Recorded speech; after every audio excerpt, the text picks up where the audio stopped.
Hello, hand embroidery പഠിക്കണം, ബിഗിനേഴ്സിനെ പറ്റിയ videos വേണം, ട്യൂട്ടോറിയൽസ് വേണം എന്നൊക്കെ പറഞ്ഞിട്ട് ഇടയ്ക്കൊക്കെ ചില മെസ്സേജസൊക്കെ വരാറുണ്ട് കേട്ടോ. അപ്പോൾ അവർക്ക് വേണ്ടിയിട്ടുള്ളതാണ് ഇന്നത്തെ വീഡിയോ. ഹാൻഡ് എംബ്രോയ്ഡറി ചെയ്യാനായിട്ട് ആദ്യം തന്നെ നമുക്ക് ബേസിക് ആയിട്ടുള്ള കുറച്ച് സ്റ്റിച്ചസ് പഠിച്ചെടുക്കണം. അത് പഠിച്ച് പ്രാക്ടീസ് ചെയ്താൽ മാത്രമേ നമുക്ക് കൂടുതൽ ഡിസൈൻസ് ട്രൈ ചെയ്യാൻ വേണ്ടിയിട്ട് പറ്റുള്ളൂ. അപ്പം എല്ലാവർക്കും അറിയാവുന്ന കാര്യം തന്നെയാണ്, എന്നാലും അറിയാത്ത ആൾക്കാർക്ക്, ബിഗിനേഴ്സ് ആയിട്ടുള്ള കുറച്ച് ആൾക്കാർക്ക് വേണ്ടിയിട്ട് ഷെയർ ചെയ്യുന്നതാണ്. അപ്പോൾ അറിയാവുന്നവർ ഈ വീഡിയോ സ്കിപ്പ് ചെയ്തോ കേട്ടോ. അപ്പോൾ ഇപ്പം ഞാനിവിടെ ചെയ്ത് കാണിക്കുന്നത് റണ്ണിങ് സ്റ്റിച്ച് എന്ന് പറയുന്ന സ്റ്റിച്ചാണ്. അത് നമുക്ക് ഇതുപോലെ ഒരു മോട്ടീഫായിട്ട് ചെയ്തെടുക്കുകയാണെങ്കിൽ ഈസി ആയിട്ട് നമുക്ക് പഠിച്ചെടുക്കാനും അതുപോലെ തന്നെ മറ്റുള്ള ഡിസൈൻസ് കൂടുതലായിട്ട് ചെയ്തെടുക്കാനും പറ്റും. സാധാരണ രീതിയിൽ ഒരു ലൈൻ വരച്ചിട്ട് അതിലങ്ങനെ ചെയ്ത് പ്രാക്ടീസ് ചെയ്യാറാണ് പതിവ്. പക്ഷേ നമ്മൾ ഇതുപോലെ ഒരു മോട്ടീഫ് വരച്ചിട്ട് റണ്ണിങ് സ്റ്റിച്ച് ചെയ്ത് പ്രാക്ടീസ് ചെയ്യുകയാണെങ്കിൽ നമുക്ക് ഈസി ആയിട്ട് പഠിച്ചെടുക്കാനും അതുപോലെ തന്നെ കൂടുതൽ ഡിസൈൻസ് നമുക്ക് ഇതിലൂടെ ചെയ്ത് പ്രാക്ടീസ് ചെയ്യാനും നമുക്ക് പറ്റും.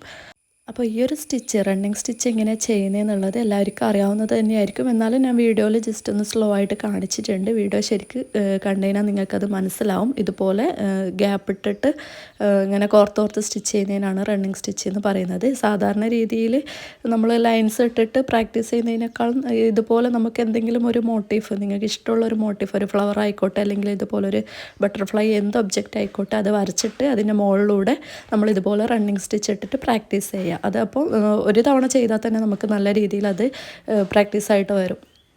അപ്പോൾ ഇതിന് പുറമെ വേറെയും കുറേ സ്റ്റിച്ചസ് വരുന്നുണ്ട്. നമുക്ക് ഓരോന്നും ഓരോ വീഡിയോ ആയിട്ട് ചെയ്ത് കാണിക്കാം. അപ്പോൾ ഞാൻ നേരത്തെ പറഞ്ഞതുപോലെ ഇതറിയാവുന്നവർ ഈ വീഡിയോ സ്കിപ്പ് ചെയ്തോളൂ, കാണണമെന്നില്ല. തീരെ അറിയാത്തവർ, ഇപ്പം ചെറിയ കുട്ടികളൊക്കെ എനിക്ക് മെസ്സേജ് ചെയ്യാറുണ്ട്, ഹാൻഡ് എംബ്രോയ്ഡറി പഠിക്കണം, എങ്ങനെയാണ് തുടങ്ങേണ്ടത്, പഠിപ്പിച്ചു തരുമോ എന്നൊക്കെ ചോദിച്ചിട്ട്. അപ്പോൾ അവർക്ക് വേണ്ടിയിട്ടാണ് ഞാൻ ഇങ്ങനെ ഒരു വീഡിയോ ചെയ്യുന്നത്. സ്റ്റാർട്ടിങ്ങിൽ നിങ്ങൾ ഇതുപോലുള്ള സ്റ്റിച്ചസ് എന്തായാലും പഠിച്ചെടുക്കുക. ബേസിക് ആയിട്ടുള്ള സ്റ്റിച്ചസ് നമുക്ക് അറിഞ്ഞെങ്കിൽ മാത്രമേ നമുക്ക് കൂടുതൽ ഡിസൈൻസ് ചെയ്തെടുക്കാൻ വേണ്ടിയിട്ട് പറ്റുള്ളൂ.